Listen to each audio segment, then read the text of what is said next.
Welcome to the HRIS Careers Podcast with your host, Troy Wallace, a podcast for human resources information systems professionals to help you elevate your HRIS career.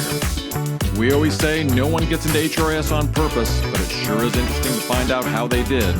We interview your HRIS peers to find out how they got tricked into the industry and what lessons and tools they use to progress their careers along the way. We discuss industry trends, AI, and even talk candidly about all the most popular HRIS platforms. Just think of it as the closest bar just outside the entrance of your favorite HR technology conference. Now you get it. Welcome in. If you wanted to kill that employee, you can do it. I'm going to advise you, there's a 100% chance you're going to jail. If you suck at recruiting, the only thing technology will do is make you suck faster. Exactly. It's one of my favorite quotes, and it's been used a lot. Please tell me you have pictures. I'm sure somebody does. Like I was on stage. I was like engulfed in this woman having a giant hug, you know. What? Her. Welcome to the HRIS Careers Podcast, recording live in our studios in beautiful downtown Omaha, Nebraska. The location, Omaha, Nebraska, is going to have a little bit of connective tissue and relevance in this episode. Today, with our guest, we have absolutely outkicked our coverage. We're punching above our weight, or whatever other sports analogy you want to use. Just have a guest that we probably shouldn't be able to get. So our thanks to Lori Rudiman from the Punk Rock HR podcast for making a recommendation and connection on this one. We certainly appreciate that. Our guest is Tim Sackett. He is a 20-year HR and recruiting talent pro with a master's in HR. He has his what used to be called SPHR. Now it is a SHRM Senior Certified Professional designation, currently residing in Lansing, Michigan. He is currently the president at HRU Technical Resources, which is a $40 million IT and engineering contract staffing and recruitment process outsourcing RPO firm. He is a prolific writer and speaker on all things HR with an incredible knowledge on talent acquisition and the technology that impacts it. So he shares what I would say is sometimes his irreverent takes on Twitter and at his blog, timsackett.com. Again, that's TIMSACKETT.com. He has been a speaker at Disrupt HR and the HR Technology Conference, among many, many other conferences. If you visit his LinkedIn profile, you'll be greeted with, "Holla at your boy, holla at your boy, holla at your boy, holla at your boy." And most importantly, just released his new book, The Talent Fix, Volume 2, A Leader's Guide to Recruiting Great Talent, which I'm holding in my hand right here if you're watching over on YouTube. Here are the 3 gigantic things you will learn on today's episode. Number 1. What he considers the AK-47 of the HR world. Number 2. How can you get your HR users to stop breaking the HRIS tools that you give them? Number 3. Where to find a masterclass in designing a talent acquisition tech stack that your users will love. As always, make sure and check out the lightning round. We get to it right away in this episode. I did not know Tim Sackett going into this interview, but we found out during our discussion that we actually worked at the same company and in the same building here in Omaha, Nebraska, just 4 or 5 years apart from each other. So a lot of connective tissue. We actually spent the first 20 minutes talking about all these mutual connections. There was a lot of good stuff here that I didn't include in the episode that I may release as part 2. Or if you want me to just email you some of the best nuggets, certainly feel free to email at troy.wallace@HRISCareers.com, and I will send it to you directly. This was a ton of fun. I encourage you to get his new book. If you are a HRIS pro that wants to serve your talent acquisition community better, as always, the show notes will be packed. So please enjoy this wide-ranging and on the edge of controversial discussion with Tim Sackett. Tim Sackett, welcome to the HRIS Careers Podcast. We really appreciate you being here. We actually pressed record about 20 minutes earlier because we thought in the pre-show we'd get into some interesting things, and we did. And we had Old Home Week. We worked in the same building for a couple of years, but a couple of years apart. Yeah. So, Tim, I got your book over the weekend. So Tim has a new book. It's The Talent Fix, A Leader's Guide to Recruiting Great Talent, Volume 2. Yeah. And I dug into that, and we're definitely going to get into some chapters there. But first thing, I wanted to throw something by you. So I was listening to, I know, amongst other things, and I will have done the full intro by the time people listen to this part of the podcast. But you had a lot of interesting things to say about talent, how talent acquisition needs to own retention. Yeah. And I was listening to the, I think it's Professor G, or the Prof G podcast. His name is Scott Galloway. A lot of interesting takes on that. Talks about HR issues and just business in general. And he made the point that the number one predictor of retention is whether or not a person has a friend at work. Well, that's the old Gallup research, right? And then the crazy part is like that's 3 decades old Gallup research. And it wasn't a friend at work, it's best friend. So that's also a really good like key indicator difference, right? Because we all can have friends at work, but you do have a best friend at work. Now, the interesting thing was Gallup literally went back and redid that research just in the last year, and the same thing came back. So it basically, if you think of all of the employment research that's been done over the last 3 decades, that best friend at work predictor might be the greatest one that's held up. Like, I think it's amazing. And I tell people all the time, especially when I was in my age, because I've worked on both sides of HR and TA, right? And I've loved both sides. And one of the things I found is on the HR side was it was completely true. Like, you would put up with a really bad boss. You would put up with a bad company, maybe even a bad job, if you had a best friend that was in it with you. At least you would put up with it way longer, right? So the retention would actually go out there. So yeah, like Prof G picked up on that. I actually saw that probably in the last month or two that Gallup re-released that research, and because they had went back through just to say, hey, is this still valid? And it is. And we just, as organizations, we do not put enough credence into that because I think it's so powerful. I mean, Troy, think of like the jobs that you've had too. Like I go back on my own and take a look at the jobs that I've had most satisfaction in. And every single time I can go back and it's around the people that I was working with had really little to do with the company and the job. It had everything to do with the people I was working with. Oh, no, absolutely. I mean, I guess if you reflect back and I think about the good jobs, the bad jobs, absolutely. Yeah. I even have a couple opportunities where I have been able to follow somebody. Yep. I worked with them, enjoyed working with them, and then 4 years later, they've got an opportunity, and well, it's a known quantity, right? You're like, okay, I know that person. Yeah. So there's a little bit of assurance there. So we're going to digress a little bit from work talk, and I've seen you post a couple places that you play point guard on your over 40s men's team. Yeah. Now, is this still true, or is that old news? Well, by the way, the line is I'm the backup point guard. So that was kind of a tongue-in-cheek joke about, like, I love basketball, I love HR and recruiting, but I'm not very good, I'm sure. So I was the backup point guard, and I played men's like rec league basketball for a lot of years. Now I play way more golf and pickleball and stuff like that. Oh, so you've put away the basketball shoes, huh? For the most part, like I haven't played like a live basketball game for a little bit. But I loved it. For years I would play. And then I had 3 sons, and my oldest son was a player as well. So coached him and continued to play. I used to play every morning, not every morning, like 3 mornings a week with like at the local high school, where a bunch of guys would get together, and it was like the principal of the high school and some teachers and just other guys that from the neighborhood. And so you literally, at 5:30 in the morning, you're playing basketball. And it got to the point where I knew I was getting too old when the younger guys would come and follow me pretty hard. And I'm like, wait a minute, it's 5:30 in the morning and I'm on the ground. Like, something's wrong here. I have a job to get to. It is. You start to rethink your priorities. Exactly. For sure. I think the key for me is you got to continually lower the competition level and the athleticism of the people you play with. Yes. Yeah. Everybody's got to be on the same page, or that does not go well. All right. So we know we have to get you out on the hour, and I'm going to have an interesting editing job because we had a bunch of great stuff in the pre-interview that I may have to weave in. Yeah.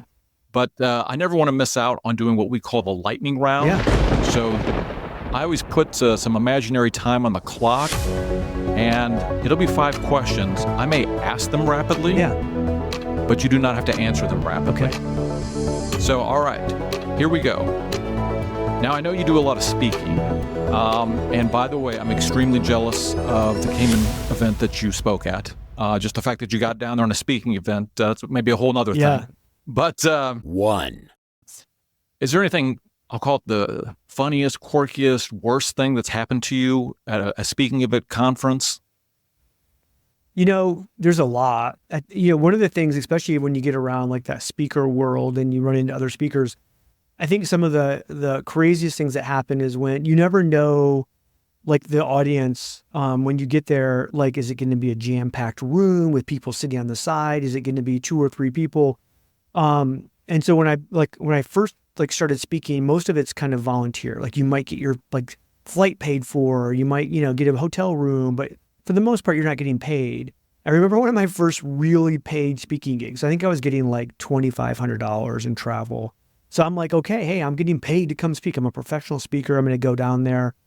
And they're like, okay, hey, you're on at 1:00 and here's your room and blah, blah, blah. And it's kind of this, bigger conference. And there was 3 people in the room.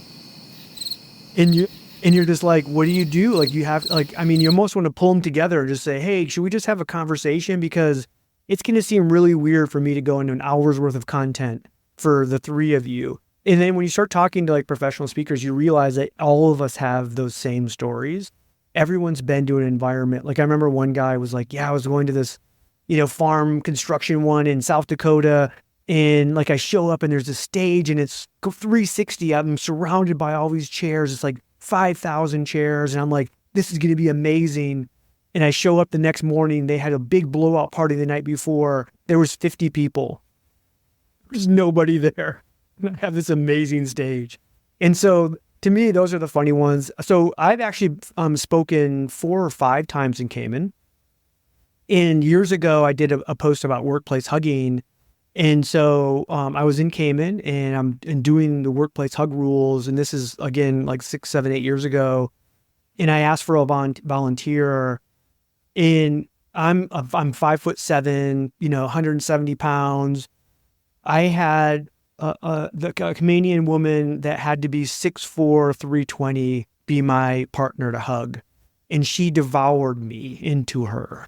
Literally picked me off the ground. The audience loved it. They came unglued. They thought it was the funniest thing they've ever seen. So it was great theater from that standpoint. Please tell me you have pictures. I'm sure somebody does. Like I was on stage. I was like engulfed in this woman having a giant hug, What? Her. Oh, that is good. Yeah, I could imagine being in a room that big, 3 people show up, like you're hoping that they invite crickets. Oh my gosh, crickets. Yeah. All right, let's go to number 2. 2. All right, so this comes a little bit from your book. What do you consider the AK-47 in someone's HR arsenal? I think it's the non-legal, legal ramifications that we know we don't really have legal, like, kinds of things, right? There are things that are legal, illegal, all of that. But like most of employees look at HR like they're lawyers. Like, hey, if I tell you you can't do something because it's against the law, like they just do it. So the AK-47 for, a lot of like HR people is like, hey, I can ask you to come to my office. And because of the legal aspects of what we do in HR, like they, or I can ask to meet with you, they just do it because they're like, they have to. We're almost like the police of the organization in many aspects. And so even that, like I never wanted employees to be scared of me or be scared to talk with me or meet with me. Because to me, that's the bad way to use your HR power. But we all have it in HR. We all have that kind of power, that AK-47 if we have to pull it out. Yeah, and I saw that piece in your book, and I was like, and we talked earlier how I feel like we may think a lot alike, but you know how to articulate it in books. And I read it, and I was like, yes, that's what I've been always thinking about that, but I just couldn't say it that way. And in particular, it is, I think you mentioned either a podcast I listened to or maybe it was in the book that, you're still running a business, right? So it's, as an HR person, maybe you are going to inform, maybe it is technically on the gray area of legal, whatever it is, but ultimately it's your job to inform, right? But the business has to decide what risk they're willing to take. Too often, like I was always told in my career by executives that I worked with, and like we had talked about, like the Pomide example where I got to travel with executives on a weekly basis. What I always took this as a big compliment. They meant it as a compliment, which you are unlike every HR person we've ever worked with. And they said that because they would always use their HR as a hammer of saying, you can't do it. They were the no police. And for me, it was like, it's my job to advise you of risk, because everything we do is going to have some risk. It's not my job to stop risk. That's your job as an executive. If you decide that's what we should do, my job is just to advise you. Okay, hey, we're going to go and we're going to fire this person. There's a 25% chance we could end up in court, and there's this and there's this. Let me advise you of the risk. But like so many of the HR people would go, no, you can't fire them, or we will be in court. And they would go, oh my gosh, you're my legal person, you're my HR person, so I'm going to listen to you. They told me I couldn't do it. You can do anything. If you wanted to kill that employee, you can do it. I'm going to advise you, there's 100% chance you're going to jail. Right. But I can't stop you from doing that. No, I mean, I physically probably could, but that's where I think the differences were. And to them, they looked at it as you were more of a business person than an HR person, because they had just never been around an HR person that talked like that. Yeah, I imagine. And I'm going to go to question number 3. 3. They may have not had an HR person that talked like this as well. Why does time to fill suck? Because there's no causation between how fast you fill a job and how good you are at recruiting. You can correlate it, and many of us do. In fact, the vast majority of the world correlates that if I recruit faster, I recruit better. I could actually argue the exact opposite. The faster you recruit, you actually might be recruiting worse, because you're not giving the process time enough to actually find really good quality people, or getting enough good quality people into the pipeline to actually apply for a job. To me, time to fill is a health metric. If you know in your marketplace for a certain role, it's 25 days to find a good candidate, and you're at 50 days, okay, you're ill, you have cancer, there's a problem. But if you're at 26 days or 24 days, you're just in the ballpark, you're fine. And that's all that means. It doesn't mean you're better. Now, I've had people argue with me, like in high volume environment, if I can't fill a shift, or a salesperson that, if it's open another day, I lose so much revenue. I'll give you that, right? You could argue then that if you're a little faster, then you're going to save some revenue, or you're going to fill a shift. And, so being faster is better.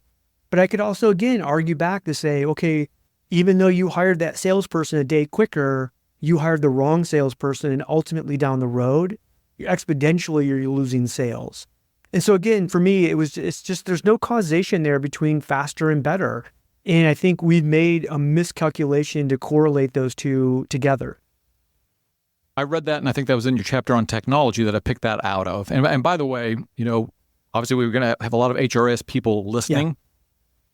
There's a ton of interesting, if you just go through the table of contents on Amazon, I think you guys will see what I'm talking about in this book. And there were so many little intriguing chapters. So I had to pick out just a few to prepare for the podcast. But then that chapter led me to chapter 12, where you're talking about like good metrics. Yeah. So I'm going to add on to this. You talked about quality to hire, which I very much agree with. Yeah. How do you like to measure the quality of the hire? Like, what are you looking for? Are you looking for the longest tenure? Maybe they're a short tenure, but they were the most productive. Do you have any sort of magical mathematical equation for quality of hire? There is one in the book. I think that's the hardest part about quality of hire, because like every survey you find in our industry, if you're asking like CHROs or heads of talent, they're always going to have quality of hire up there as a really important thing. Oh my gosh, yeah, we're so concerned about our quality of hire. And then you ask 100 of them to tell us how you measure it, and you would have 100 different explanations. And so for me, that's a broken metric in our industry, because if it was a good metric, you would have one standard metric that you could actually, everybody could go and say, oh yeah, here's quality of a hire in our organization, from a health system to a supermarket, to a restaurant, to a manufacturing facility. And people could actually go, okay, now we understand what quality of hire is. But what I find is that so often somebody will come in and say, oh, well, if a person stays for 90 days, then we consider them a good quality of hire. Really? Again, bad correlation, because that person could actually just be awful, but you can't, the hiring manager couldn't find anybody else. So they just keep this low mid performer in place. Is that a better quality than the person that actually left? What I find is it's a really hard in long-term metric to gain, because you're talking about performance, right? You're talking about, okay, hey, here's where I hired somebody. Here's, where we actually got them from, all of these other things. And there's performance. Now, what we're seeing in the industry right now is like a lot of companies and a lot of the technology companies have decided, well, what if we just went to the hiring manager and said, well, hey, if you have a chance to fill this position again, would you select this person over another time? And they're saying that would show if it's a good quality or not. That I like. Yeah, and it's flawed to this point of, you have to have a good culture, because what you might have is you might go, well, wait a minute, you're asking a hiring manager to really kind of identify whether they did a good job or not, because you're saying, oh no, I would never hire that person again. Well, aren't you saying then that you made a bad job selecting as a hiring manager?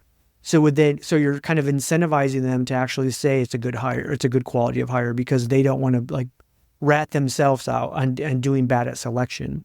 But if you have really good culture, and you're saying, look, we need to do this because it's not just about you, it's also about us. There's many people that kind of come into this hire, and you don't leave them out on a limb by themselves. I think you can actually have a really good kind of a conversation around, does that actually mean, it's better quality?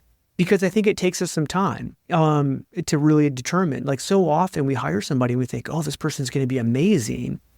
And then they just were great at interviewing, and maybe they were even being great at being assessed, but then their work ethic lacked, or maybe our culture just wasn't for them, or whatever that might be. It takes us a little bit to find that out. And so I actually like that. Even though there's some flaws in it, I think it's something that we can actually measure and sustain in a very easy way, versus some of the other stuff where you're going to looking at performance over time, and then going back and looking at source and all of these other things to get a kind of a mathematical quality of hire. Yeah, and to me, it's the most important. It does take a little bit, can you calibrate it by just having not the hiring manager, but the hiring manager's manager make the determination whether that person, they would be hired that person again, or is there some way to kind of make it a little more objective? Yeah. But it's almost the most important. We would think metric. Yeah. Yes. We would think. I think in some positions it's really easy, right? Like if you think of sales positions, right? If you have, you can easily go and say, oh, this person's a great quality of hire because they're obviously selling more. And I'm like, well, but is it really quality, or is it just the person produces more because maybe they're a real a-hole and nobody likes them. They're just great at selling. So how do we define quality then becomes part of that issue as well. Beyond a shadow of a doubt, I can go and be in a big group of speaking in front of HR or TA and ask them, hey, raise your hand if quality of hire matters. 99% of the room would raise their hand. And then, but when you ask them how they measure it, that's when they go, well, come on, Tim, if you hire someone that's hired, you have that gut feeling, and you're like, no, this is terrible. If we don't have a standard measure of this across the industry, we're failing that quality of hire. Or we've just come to saying, hey, quality of hire does matter. Every company is going to measure it their own way. And as long as they agree with it in the way how they measure it, good for them. And maybe some people will steal it and use it as well. But for the most part, we're all just going to have our own measure. But we don't say that. And I wish we would, because that's really where we're at right now today. Now, the problem with what we're just talking about here is now every one of my clients is going to come to me and give us a measure. Yeah. They're going to want a user-defined field for measuring a-holism, right? And they're going to just cross-calibrate on their hires. Yep. No a-holes. Yes. I used to love, was it Success Factors before they sold out? That was one of their mantras, no a-holes. Let's go to, I believe we were question number 4. 4. Can you explain your save strategy? Yeah, I again, being someone that grew up most of their career in TA and then have been bouncing back and forth in HR roles. I always saw that it was too easy for HR to fire somebody because they never got the work that if you fire someone, automatically then you just went back to the TA team and said, okay, hire us another one. So we're the ones that got the work, even though you created the work because you just fired them. For me, it goes back to the concept of when I hire somebody, I have all this hope and dreams that they're going to be this amazing employee, right? We went through the process and tested and we selected and interviewed and checked backgrounds and did all this great stuff. And I was like, oh my gosh, Troy is going to be the most amazing hire. And then somewhere down the road, all of a sudden, Troy wasn't the most amazing hire. And we decided to fire that person. And I thought, well, what if we decided instead to say, what if we had to save that person? What if we said, hey, you can't have another hire until you actually give this person all of your time and effort and energy to try to save them. The other thing would be is what we did when I was at Applebee's, it was like when somebody said they turned their 2 weeks in, or we found out somebody was interviewing for another job, we would start a save strategy where we would pull them in to not their current one level boss, because usually that was probably part of the problem of what was going on. We need to elevate them up. And so if we really valued the employee, we would actually bring them into an executive team and say, okay, hey, how do we actually keep you? Now, there's a couple of things that have to happen. One would be that we would only do that for people that we would say are A and B players. If they were a C player, I don't necessarily want to keep that person. So if they're coming to me and saying 2 weeks, something cool, fist bump, have a good life. If it was an A or B player who I considered valuable to the company, then I have to figure out what do I need to do to save them. And then what we found was quite often it was very little things that we had to do to keep that person happy and safe. Now, we didn't consider the person a save unless they actually stayed on for another year. And what we found was when we started a save strategy and we did it with our general manager level. So we picked out a certain level of individual that we wanted to do this with. And we had like a 40% save strategy. So people who we knew were going to leave us, we actually turned on the charm and re-recruited and tried to meet their needs of what they were really looking for. And 40% of the time we were able to keep them for at least another year. That was the measure of success. Well, when I saw that, like I said, I absorbed a ton of your podcasts and material last week in preparation. And, I loved that because I agree. I don't think people think about that as a solution, right? Yeah. To take some pressure off your talent acquisition, just keep the person you have. We just throw away people too easy. I always go back and say the day that you made them in the offer, how did you feel about that person? Like, oh my gosh, I was so excited about them getting started. I couldn't wait. And then literally sometimes it's 6 months later, 9 months later, you're like, this person's a piece of garbage. And you're like, no, they're not. We didn't hire a piece of garbage. Right. Yes. And it's something that can apply. That principle can apply in a lot of situations, right? You've got a customer, or in this case, Chicago Public Schools is not my client, but I'd love them to be. They had a program that I read about where they evaluate 8th graders, and then they figure out who they believe are the most at risk at not graduating. Yeah. And then they just throw enormous resources at that population. And as I understand, it's been incredibly effective. So it applies probably to HR, talent acquisition, but in a lot of different ways. Everyone always thinks it's about money, and many times it is. But I'll give you one quick example. We had a GM of the year. So in the Applebee's environment, she had won 2 years in a row of being the top GM over 2,500 GMs. Amazing person. She trained other managers for her. She was but she worked for a district manager who was a very traditional kind of baby boomer type. She was a single mom. Her son ended up getting to an age where on Saturday mornings he was going to play soccer, right? For one of the little kids soccer things. But in her job, she was supposed to open on Saturdays and be in the kitchen and getting everything rolling for the day. And that was just part of the schedule she had. But she, decided she wanted to be able to go to see her son's soccer matches. And the district manager was like, no, we can't do that.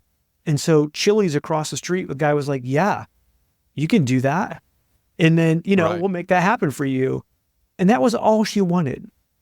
This person, literally a GM of the year in that environment, made the company maybe $1.5 million a year in net, for that store. She was an amazing person, and all she wanted. And so again, we couldn't know. The safe strategy was making sure she had a chance to voice what was going on above her direct line supervisor, because this person he was just like, oh no, like even though she was 2-time GM of the year, she's really fallen off. And like we were hearing all of these things, right? Her performance was Right. gone, and she might have a drinking problem. And like, it was like, I mean, literally like saying stuff that you were like, holy crap, like what happened to this person? When in reality, because in his mind, and we ended up having to go through and have this conversation, like, well, what's really wrong with her doing this? And he's like, well, then every other general manager I have working for me, all the other 15 are going to want the exact same thing. And you're like, that's a lie. They all don't have a 4-year-old son playing soccer on a Saturday morning. Like that's Right. just untrue, but that's what he was worried about. He wasn't really worried about keeping her as much as he was worrying about, creating chaos within his district. I know we have to get you out of here in about 7 minutes, so let me get to question 5, 5, the final lightning round question. So, in your book, which I believe is, I know that there is a SHRM stamp there on the book. So, I won't say controversial, but if you just read the headline of the chapter, maybe controversial. What two either thoughts or chapters were you worried that SHRM might kick out of your book? I was 100% positive they wouldn't allow me to write a white guy's guide to diversity recruiting. That was a chapter. I figured that would be edited. They would change the title. They would talk, differently. And they didn't. They said no. Like, this is on you. Like, go ahead and you discuss this. And then the other one, like there was probably another one around like, hire more pretty people. Again, controversial from that standpoint, but I think they were like, it's challenging how people think about things in our space. And they ultimately said, for you as an author, if you're comfortable with this, we're going to let it go. And you defend it. So. Well, I'll tell you what, man. Sells books. I thought I could go to the library and just get the book. Took this book out in 1971. Yes, and I returned it in 1971. Yeah, 71. That was my first year on the job. Bad year for libraries. I returned that book. I remember it very specifically. You're a comedian. You make people laugh. I try. You think this is all a big joke, don't you? And I was like, man, I want to know the answer to that question. There's not any detail in the chapters. Like, I want to see how he gets out of this. I'm right. fascinated by the pretty research, by the way. I mean, just historically and like how potentially we got to this, but like there's this belief in our world that if you're pretty, you're dumb. And in reality, genetically, that actually is the opposite, right? Like, I mean, there's just a lot of research behind it. So I think it's fascinating. I also think it's fascinating because if you start talking about it, all of a sudden you'll find people will be offended that you're talking about pretty. And I think it's sad because I'm like, well, what are you saying about yourself if you're offended by this? You're thinking you're not pretty. And really pretty's in the eye of the beholder, right? I think everybody is beautiful in their own way. But like somebody actually doesn't think they're pretty and then they're offended by it. And I'm like, oh, that's sad, I looked at the first couple of pages of that, but that's what is getting me back into the book. A couple of those chapter titles there. All right. So I know we've got to get you out of here. So this is an HRIS Careers podcast, right? These are the people that are listening. So in your chapter that addresses, you call it the tech stack for the rest of us. And this is really talking really at the talent acquisition. Yep. Part of the tech stack. You use this word, or now this sentence. If you suck at recruiting, the only thing technology will do is make you suck faster. Exactly. It's one of my favorite quotes, and it's been used a lot. And thankfully, I think for the most part, I get attributed for it. Because whether you're talking about TA tech or HR tech, the technology isn't necessarily the foundation of better HR or better TA. It's having really great processes and people, and then the technology layered in is like the holy grail of making this really good. But you can't have a broken process or a really bad HR policy and think that the technology is going to fix it. It actually just, whatever you're doing bad is just going to do it a lot faster and more efficient. And so I try to tell people that all the time. Like, and what we always tend to believe is like, most of the time I'll get a call from like a TA leader or CHRO who doesn't think recruiting is going well for them. And they'll say, well, we just need a new ATS. And I'm like, you probably don't. I mean, you might, right? Like you might have something that's dated, but first let's take a look at, are you using your technology at a superior level? Like, I think you should become super users of your technology first before you buy anything new. First, because a lot of times they'll say, oh, well, we're currently using ATS A. And I'm thinking, well, it's not a bad ATS. And they're like, well, we think we should go to B. And I'm like, okay, also not a bad ATS, but 90% of what they do is the same. So what are you really missing from A to B? And they can't tell you. And so I'm like, well, first, how about you become a super user of technology A, and then tell me what it really is lacking from a feature standpoint that you believe you need, and then let's go find that. Or a lot of times, the actual technology they're using actually has the feature set they want. They just have never turned it on, or they never implemented it correctly, or something like that. And so it's so interesting, and I think that ultimately, what I usually find again is they'll go, well, they won't use the technology we have. Well, that's not a technology problem. That's a you problem, right? That's a design problem, a process problem. It's not necessarily a technology problem. So that's where I'm always like, I'm just a fan of saying, let's be good at what we do and then allow the technology to make us even better. Right. And again, I'll just speak to the HRIS audience out there. In that chapter, number one, you can take the book to your meetings and say, Tim Sackett said, and talk about this. And he says, don't break the software, right? Don't use it for things that's not intended for. So that is definitely number one. But there's just a nice roadmap. So if you're an HRIS and maybe you're not as familiar with the TA function, he goes through like a stack of, here is the basic stack. Yeah. And then here are some things that you can layer on. So, again, if you're not really in the TA world as much, maybe you're more came from a coding background and you got into HRIS in a management position, it's a nice guide to keep at your desk to understand the basics of the talent acquisition department. Yeah, definitely. All right. Well, we are at the hour, so we want to get you out of here. Where can people connect with you and get the book, which I highly recommend? Yeah, book's on Amazon, so it's easy to find. Both of them are out there. Volume 1 is just the Talent Fix, and then Volume 2 is the Talent Fix Volume 2. People always ask me, do I need to read the first one? Like, no, get the second one. The second one has everything the first one has, plus 40% new material. So go for Volume 2. That'll kill two birds with one stone. TimSackett.com, or just Google Tim Sackett. My SEO is pretty strong on the Google machine. So. Yes, that's because you blog almost every day. Yeah, is that what is it? For the last decade. Yeah, we certainly appreciate you taking the time to do this for the HRIS Careers community. We'll talk to you next time. Here we go.